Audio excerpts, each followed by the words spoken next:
Già, potrebbe solo prendere fuoco. È arrivato Daniele. Attiva la modalità. Dai, ok. Sentiamo, Dani. Pronti? Ci siamo, ragazzi. Buongiorno a tutti. Siamo live. Perfetto. Ciao a tutti. Ciao Marco. Davide in viaggio. Marco. Ciao a tutti. Ciao a tutti, eccoci. Ciao. Ecco. Oh, allora. Se vuoi togliere Linda, Dani. Eccola. Linda, vuoi rimanere qui con noi? Bene, ok, allora ci siamo e quindi io direi che come prima cosa, chi vuole lanciare la sigla? Sigla!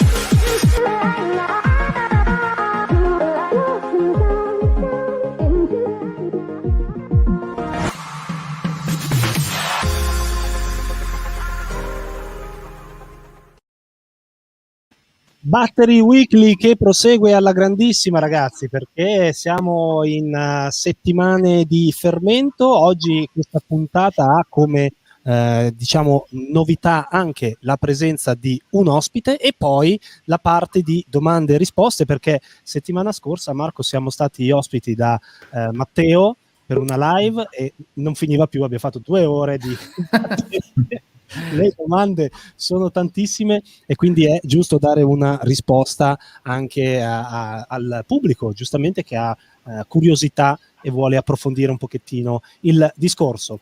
Quindi io direi che partiamo con la nostra Flipboard. Tra l'altro vi ricordiamo appunto che noi facciamo una selezione durante la settimana delle notizie più interessanti sul mondo delle batterie, poi la riportiamo il lunedì alle 18 e la commentiamo insieme a voi. Quindi Marco, che ne dici? Partiamo? Partiamo con una notizia in realtà che abbiamo già trattato nelle puntate scorse, ma rimane sempre molto, molto attuale. Possiamo partire appunto dalle preoccupazioni anche dello stesso Musk del nickel, cioè sul nickel, che insomma lo ritiene non abbondante e perciò insomma si riparla tanto di LFP. Perciò tanti veicoli, probabilmente anche diciamo le versioni più entry level, dove non hanno bisogno di performance incredibili, si affacceranno sempre di più su questa chimica che appunto sembrava qualche anno fa un po' così in fase discendente. Invece diciamo le nuove produzioni sono riuscite ad aumentare le densità energetiche rendendola più attuale che mai.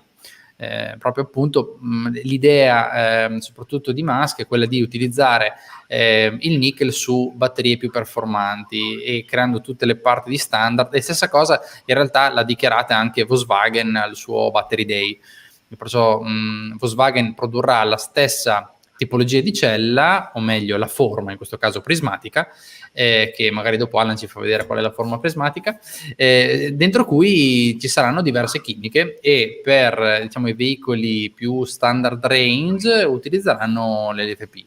Poi vabbè, diciamo che non siamo proprio d'accordo su tutto l'articolo, perché qua si parla effettivamente del perché non si utilizzavano prima, e qua dicono che in realtà tendono a perdere più capacità rispetto all'NMC, cosa che non è affatto vera, insomma, anzi di solito l'LFP ha una vita più lunga, mentre era vera la parte prima, cioè che l'LFP non si sono utilizzate per un periodo, soprattutto nel mondo automotive, proprio perché avevano una densità energetica più bassa, perciò maggior peso e maggior volume proprio interno alla batteria. Vuoi, Marco, che ci sia anche un po' di interesse forse a non spingere troppo questa tecnologia? C'è ancora una piccola resistenza industriale? Domanda. Ma secondo me ad oggi direi di no. C'è una piccola in realtà resistenza che è dovuta anche un po' alla gestione di queste tipologie di cella. Non voglio entrare troppo nel tecnico, però questa chimica ha una curva piatta, perciò da gestire, da bilanciare, da controllare è un po' più complesso. Cioè se uno lascia la macchina per esempio ferma tanto tempo, l'elettronica fa fatica a capire effettivamente qual è lo stato di carica in quel preciso istante e diciamo può bilanciare solo nell'ultima fase della ricarica, però insomma ha qualche come dire particolarità in più che deve essere gestita un po' meglio, ecco, via. Bene. Cioè, questo forse è stato uno dei motivi che l'hanno limitata al settore industriale fino a poco tempo fa. Poi vabbè, oltre a Volkswagen, a Tesla che l'ha dichiarato, a BYD che anche... sì, c'è da dire che BYD le ha sempre usate fin dall'inizio. Noi le abbiamo viste tra l'altro più di 10 anni fa in Cina, quando qua non si vedevano, era fantascienza, e là già giravano sicuramente con tecnologie ormai superate, però BYD ha sempre tenuto su la linea dell'utilizzo del litio ferrofosfato, che evidentemente è una tecnologia che padroneggia meglio. Per le altre sembra che sia un po' un cambio di rotte, quindi anche per questo, diciamo, oltre che per motivi un po' tecnici, ma superabili, come diceva Marco. Bene, Sì. Bene. Andiamo alla seconda. Sì, se vuoi Dani, vuoi far vedere qualcosa tu sul video di Indivisible? Ce l'hai lì tu, lo vuoi avviare? Questo qui? Sì, se vuoi lo avvio senza problemi. Così io lo descrivo anche a chi non lo vede. Noi in Inside Diviso, una delle puntate che abbiamo fatto e che potete andare a cercare, quindi tutti quelli che ci stanno ascoltando potete cercarlo sui nostri vari profili, abbiamo fatto vedere da vicino le batterie. Abbiamo avuto una serie di batterie, tra l'altro proprio che mi hai mandato tu Marco, con le quali abbiamo visto diverse architetture, ma soprattutto diversi formati, perché quelli poi fanno la differenza, perché ci sono case automobilistiche che scelgono un determinato formato, altre che, come ad esempio Tesla, hanno scelto le cilindriche, di cui si chiacchiera veramente tanto.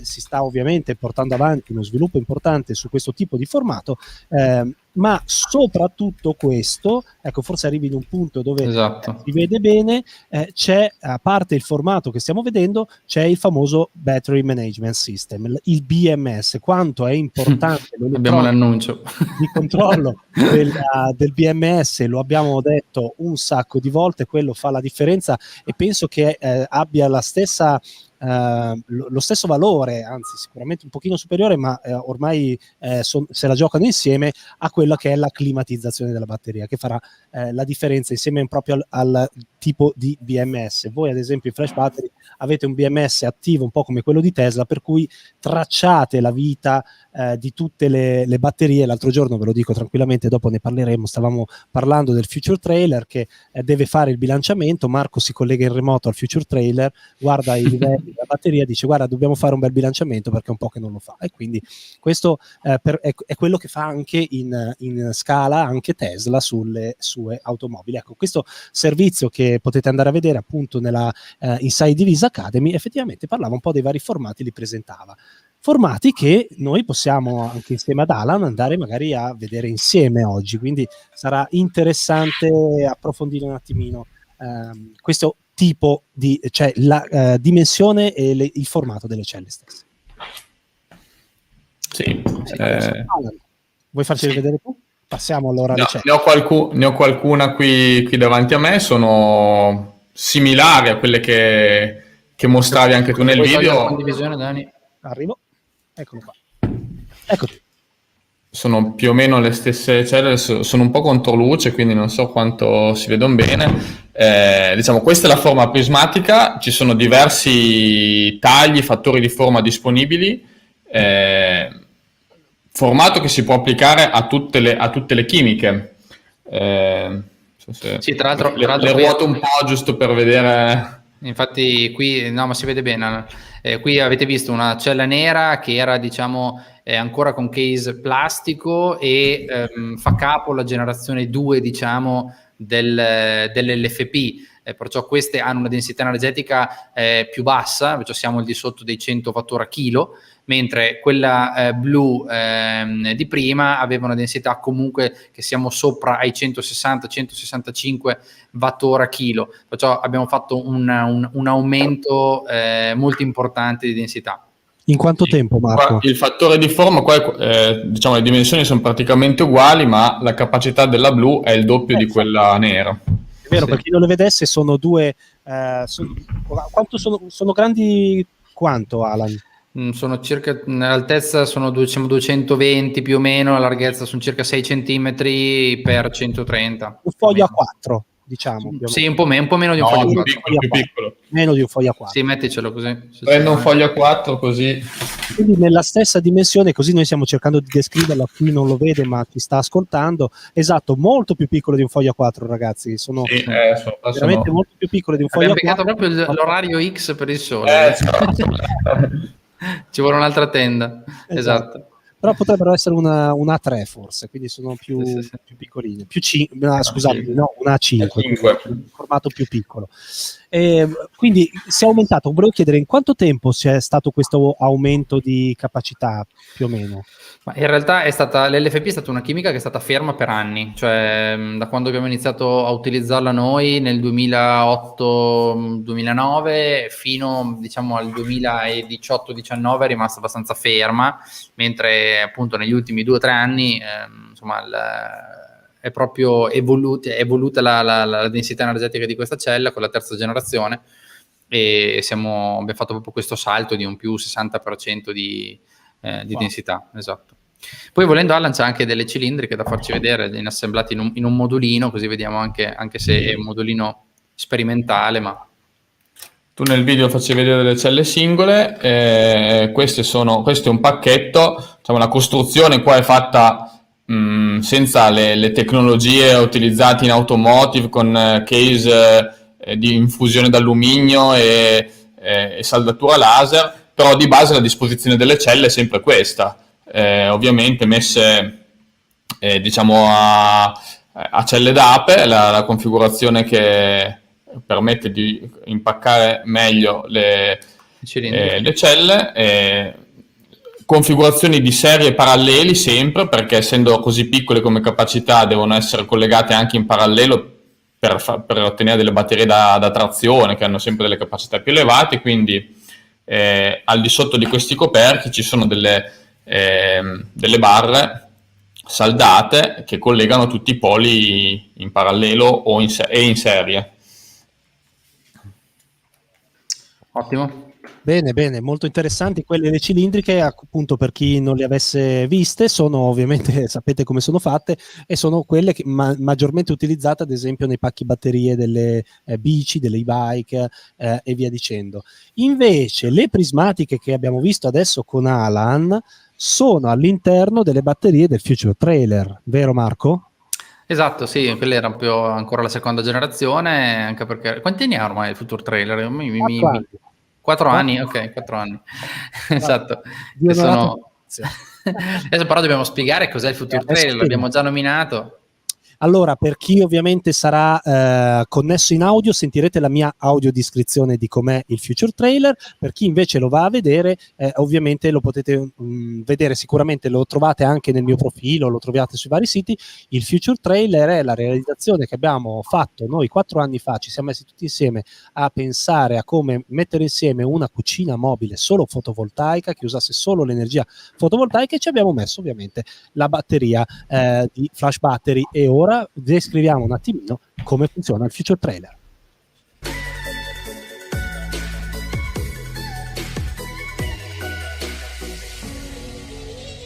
Qui ci trovavamo a Roma.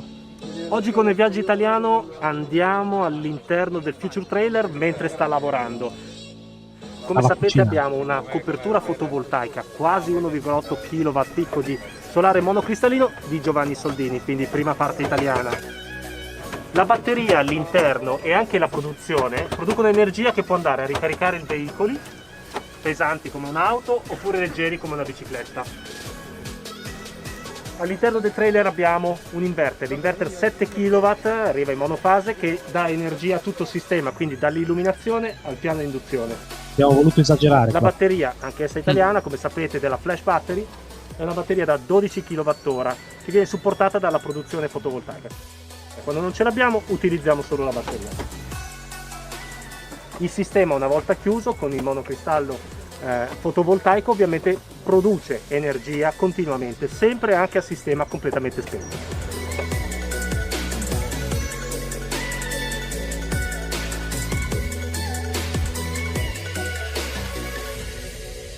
Ed ecco che questa bella realizzazione di Viaggio Italiano, che è nato proprio durante il Covid per far ripartire un po' il turismo, si porta appresso tutta energia italiana, perché il fotovoltaico, la luce è quella che arriva sul nostro territorio, una batteria italiana, pannelli fotovoltaici italiani, e tutto poi è stato realizzato anche in Italia con un amico che poi andremo a conoscere. Ecco, la cosa interessante all'interno proprio del Future Trailer è legata alla bella collaborazione che c'è stata tra queste aziende, che tra l'altro è cresciuto Future Trailer, sono cresciute le aziende, perché Marco e Alan, quando abbiamo realizzato il Future Trailer, avevate un'altra sede, adesso è diventata più grande, è cambiato tanto, avete fatto tante collaborazioni a livello internazionale, e anche la persona che adesso andiamo a presentarvi, Trachete, eccolo qua, Davide Cavalieri d'Oro. Anche la VS Veicoli Speciali è cresciuta in questi anni. Ciao Davide. Ciao Davide. È frizzato, mi sa. Ciao, è un po'... Sì. Sì, è frizzato, però Ciao, è felice. ciao a tutti. Sì, esatto, è frizzato Ciao. felice. Eccolo. Mi sentiate perché io sono in giro. Sì. Per ora ti sentiamo, Spero ti che mi vediamo un po' sentite bene, tratti. perché come hai visto sono... Vai. Abbiamo... Purtroppo il 5G non è da queste zone qua. Prova magari al massimo a Sentite togliere bene, il video, sì? vedere... Cenno? Prova Ora a togliere il prova- video e vedere se ci sentiamo meglio. Ok. Ci senti, Ok. Davide? Io vi sento molto bene. Sono qua, No, vi sento bene. noi ti sentiamo a scatti, magari togli il tuo video che vediamo se riusciamo a parlare meglio.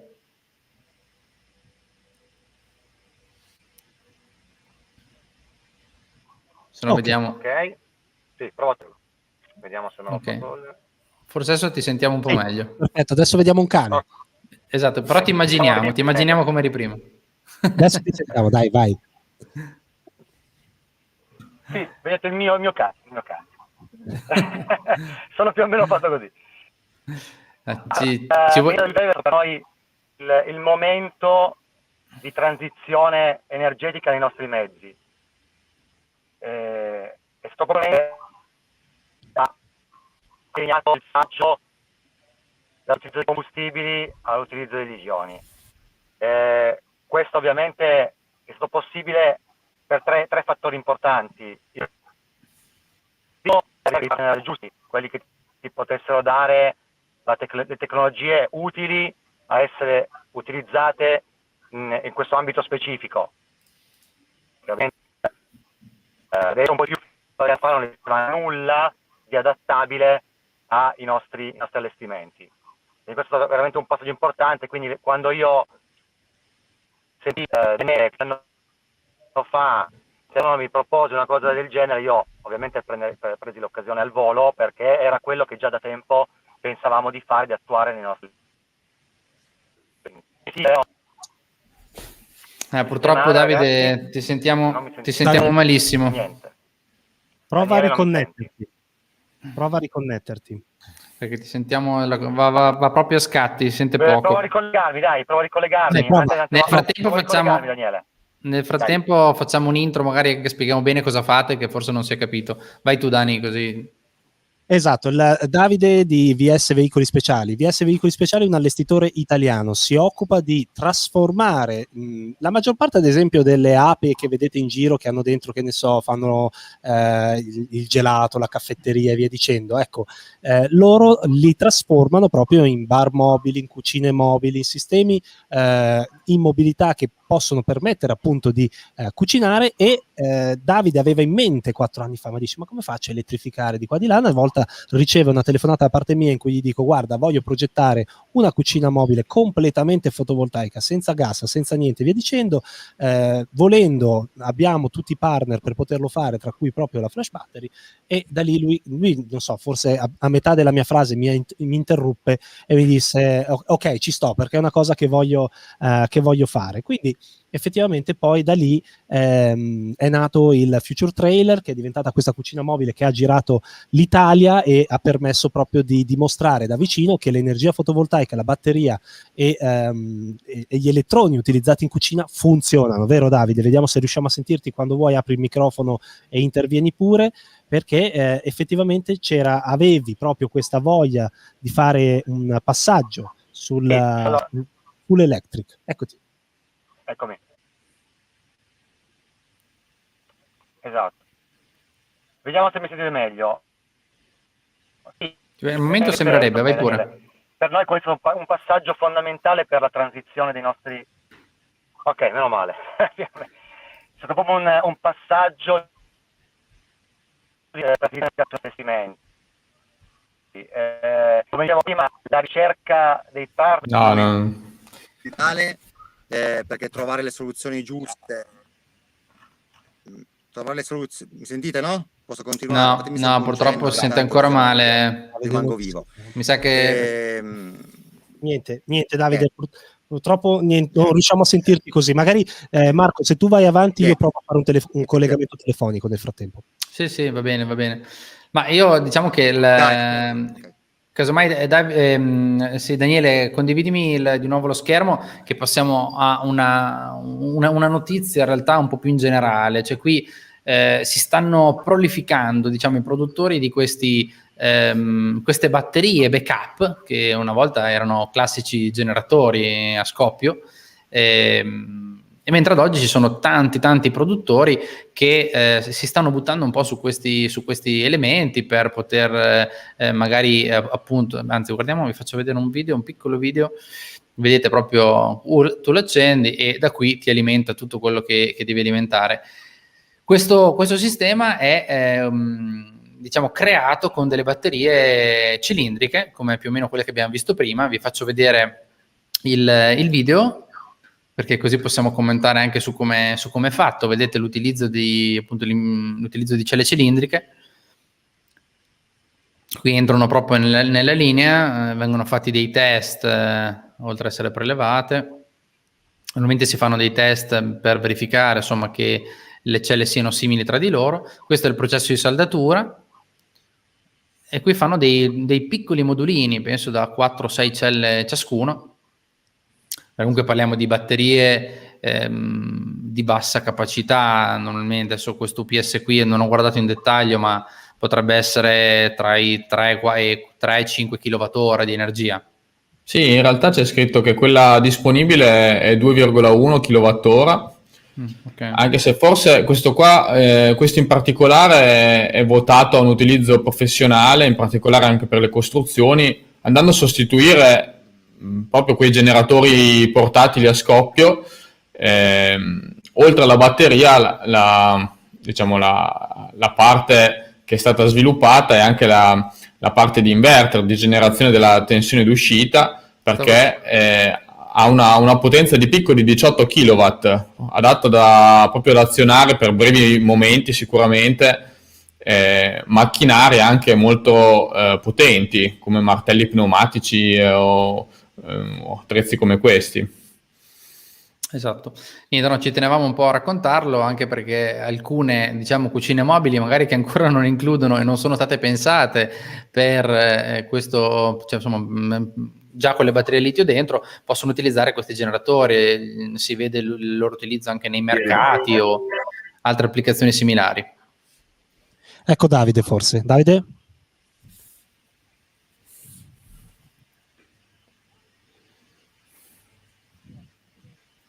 No, Davide, no, niente. Dobbiamo per forza rimandarlo, secondo me. Niente, sì.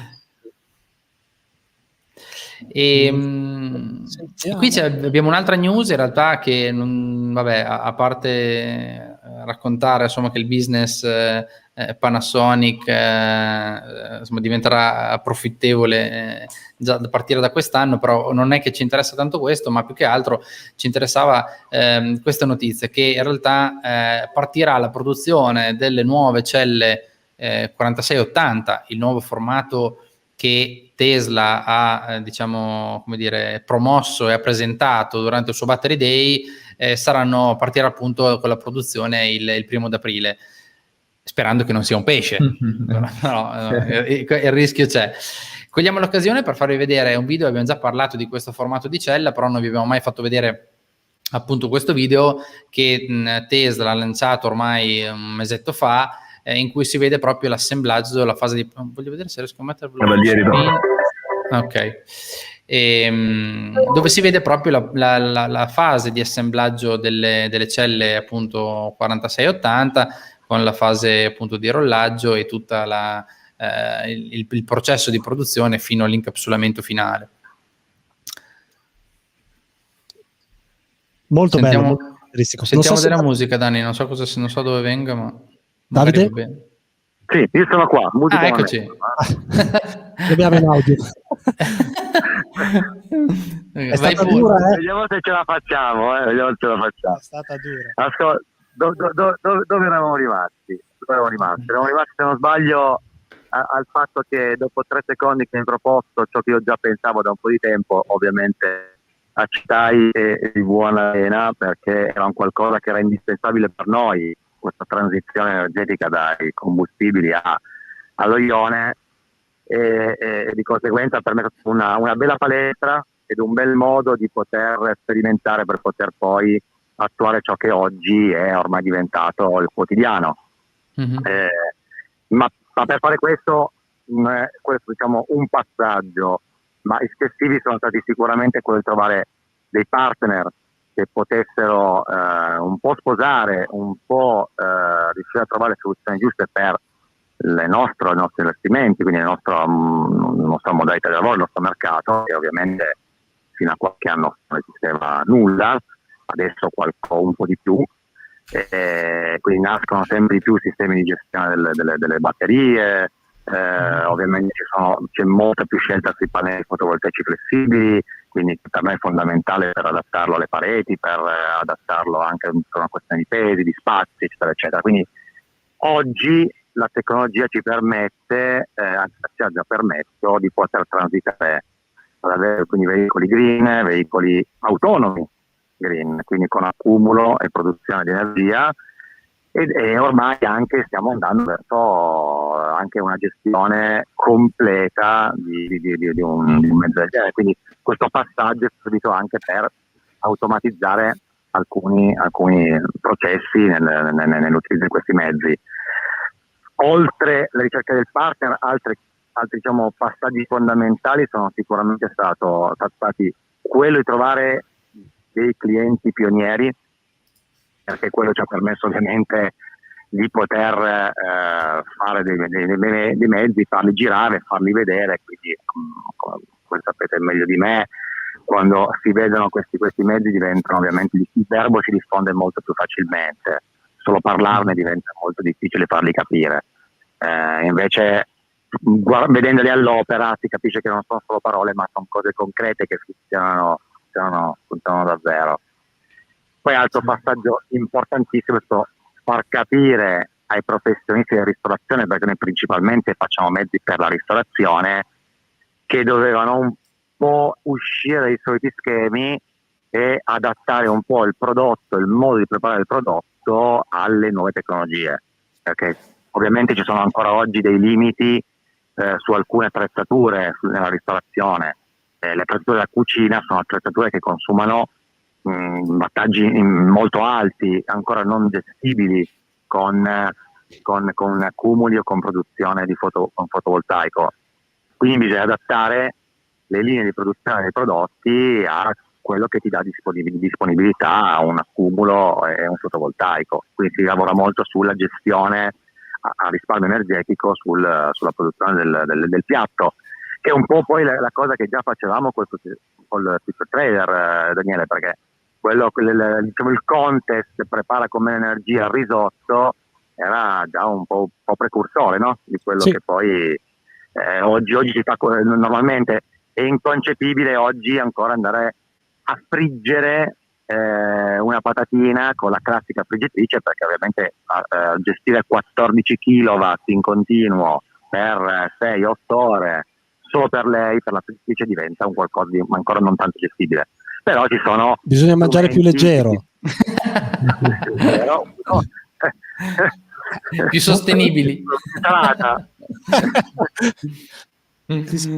Ma no. in realtà ti dico, in realtà ci sono degli strumenti oggi che sono più evoluti nella cucina. Esistono i forni a induzione microonde, con un mix di induzione microonde, esiste l'induzione che comunque rispetto ad altri attrezzi ha comunque un'ottimizzazione dei consumi ed è gestibile. Abbiamo già visto quando abbiamo installato la nostra piastra della Gaggenau, che comunque assorbiva in funzione della superficie occupata, quindi era già comunque pensata con quell'idea lì, prendere quello che è necessario. Quindi esiste qualcosa, ma si è ancora un po' lontani nella ristorazione a un concetto di poco consumo energetico, quindi bisogna lavorare molto sulla gestione dell'allestimento del prodotto. Poi io non mi stuferò mai e ti do l'assist su questo, che così appunto ti abbiamo chiesto un po' di tempo, siamo riusciti un po' a fare questo collegamento. Bisogna fare in modo in realtà che poi dall'altra parte ci sia come sempre purtroppo, un obbligo, ad esempio, di non avere generatori a benzina, di non avere bombole di gas dove ci sono le persone, perché questo poi porta a far sì magari che, come negli altri paesi del nord Europa, e qui ancora non accade, ci sia un governo che magari incentiva il commerciante, il food trucker, il cosiddetto trucker, ad acquistare un mezzo elettrificato a batterie, piuttosto che scegliere il classico metodo con il classico mezzo con la bombola e il generatore a gasolio o benzina. Sì, questo sono due aspetti, però c'è un aspetto di mobilità e un aspetto di allestimento, nel senso, sulla mobilità qua bisogna un po' puntare il dito sulle case costruttrici, perché purtroppo gli allestimenti speciali nascono su dei telai e purtroppo oggi nel mercato veicoli a telaio a batteria non ce ne sono. Questa è la realtà. Ci sono furgoni, ci sono altri mezzi che sono per trasporto persone /furgone, ma a telaio, quindi per questi allestimenti specifici oggi non esistono. Quindi su questo bisogna prenderne atto, purtroppo è la realtà. E poi c'è il fatto invece della diffusione delle colonnine magari ad alta potenza, che possono ovviamente supportare il lavoro di questi avventori, di questi trackers. È ovvio che se non hanno la possibilità di poter addurre da qualche parte l'energia, diventa per loro impossibile poter lavorare. Quindi su questo bisognerebbe, non sono tanto esperto io, ma io penso lavorare molto sull'unificazione di uno standard per evitare che ci siano poi 1000 standard diversi, semplificare quindi la possibilità di poter attaccare una presa normalissima per poter prendere corrente da una qualsiasi colonnina. Grazie Davide. Voi esperti. Assolutamente, su quello uno standard 4 anni fa noi 4 insieme praticamente l'abbiamo fatto. Fra poco riprenderà a girare, andate a vedere Viaggio Italiano, e Viaggio Italiano ha dimostrato che si può fare scalabilmente, più o meno fotovoltaico, più o meno batteria, ma volendo si può fare. Adesso con questo lanciamo un appello anche a quelli che sanno, che ci ascoltano, magari tanti politici che conosciamo. Mi raccomando, bisogna incentivare il food e quindi anche il turismo verso l'elettrico, quindi probabilmente aiutare anche questo settore. Grazie Davide, noi adesso che siamo andati un po' lunghi apriamo alle domande. Se c'è qualcuno ad esempio nella parte appunto di Telegram che vuole fare qualche domanda, apra il microfono e noi siamo a disposizione, altrimenti andiamo verso la fine, ragazzi, che siamo andati belli lunghi. Purtroppo abbiamo avuto dei Colpa mia. Ma figurati, no, ma la connessione ovviamente il remoto è normale. La prossima volta ti chiamo prima, magari con un check e senza la connessione internet, che si chiama mobile, ma poi è mobile fino a un certo punto. Bene, purtroppo è sempre così. Eventualmente, se non ci sono domande neanche dalla parte di Telegram, ragazzi, noi vi salutiamo e vi ringraziamo per questo aggiornamento sulle batterie. Davide, grazie. Grazie a voi. Ciao caro. Buona serata. Ciao Marco, a tutti. Alan, Ciao. sigla di chiusura? Esatto, buona serata. Ciao a tutti. Ciao Davide. Ciao ciao. Ciao ciao.